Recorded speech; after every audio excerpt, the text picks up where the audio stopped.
America ప్రభుత్వంలో ముఖ్యంగా Trump జమానాలో మన భారతీయులకు ప్రాధాన్యం పెరుగుతోంది. కానీ ఒక్క విషయం గమనించారా?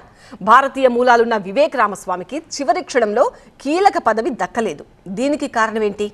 రామస్వామి గవర్నర్ రేస్లో ఉన్నారని వార్తలు వచ్చాయి. కానీ అమెరికాలో ఏం జరిగిందనే అంశం మీద పొలిటికో అనే ఒక పత్రిక ఒక ఆసక్తికరమైన కథనం రాసింది. ప్రభుత్వ సమర్థతను పెంచే విభాగం DOGE అనే సలహా మండలికి వివేక్ రామస్వామి సహాధ్యక్షుడిగా ఎంపిక కావడం ఖరారైంది. రామస్వామికి ఈ పదవి దక్కకపోవడానికి ఇలాన్ మస్క్ ప్రధాన కారణమని ఆ పత్రిక చెబుతోంది. ట్రంప్ సర్కారులో ఇలాన్ మస్క్ది అత్యంత కీలక పాత్ర. మస్క్ ఎంత చెప్తే అంత, మస్క్ ఏం చెప్తే ట్రంప్ అదే వింటారు. రామస్వామి విషయంలో అదే జరిగింది. ఈ పదవికి అమెరికన్ ఇండియన్ వద్దు అంటూ మస్క్ చెప్పారు. చివరికి అదే జరిగింది.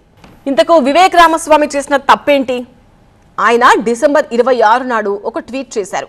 అమెరికన్ కంపెనీలు విదేశీ ఇంజనీర్లను ఎంపిక చేసుకుంటున్నాయంటే దాని అర్థం అమెరికన్ ప్రజలకు IQ లెవెల్స్ తక్కువ ఉన్నాయని కాదు. ఇందుకు కారణం C అనే పదం.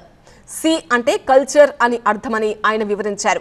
అమెరికన్ సమాజంలో చదువుకు ప్రతిభకు ఎక్కువగా ప్రాధాన్యం ఇవ్వరని రామస్వామి ఆ ట్వీట్లో చెప్పారు.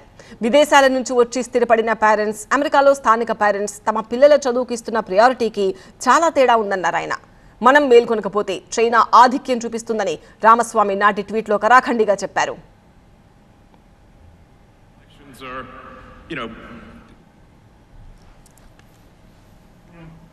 రామస్వామి ఈ ట్వీట్ చేయడం ట్రంప్ సన్నిహితులకు ఏమాత్రం నచ్చలేదు. అమెరికన్ కల్చర్ను ఇంతగా విమర్శిస్తాడా అంటూ మనోడిపై రగిలిపోయారు. ఒక విదేశీయుడు మన సంస్కృతిని వేలెత్తి చూపుతాడా అని ఆగ్రహంతో ఊగిపోయారు. మీడియాకు ఎక్కడా చెప్పకున్నా ఆయనపై రిపబ్లికన్ పార్టీలో వ్యతిరేకత పెరిగింది. అసలే విదేశీయులు తమ ఉద్యోగాలను తన్నుకుపోతున్నారంటూ అమెరికన్లు ఆక్రోశంతో ఉన్నారు. కానీ కంపెనీలు మాత్రం ప్రతిభకే పట్టం గడుతున్నాయి. ఈ గొడవలోకి మస్క్ ఎంటర్ అయ్యారు. ఇంకేముంది, మస్క్ మాట ట్రంప్ విన్నారు. DOGE పదవికి వివేక్ రామస్వామిని ఎంపిక చేయలేదు. వివేక్ రామస్వామి చెప్పింది నిజమే అయినా రిపబ్లికన్లను హర్ట్ చేసింది. అందుకే మనోడికి అక్కడ షాక్ తగిలింది.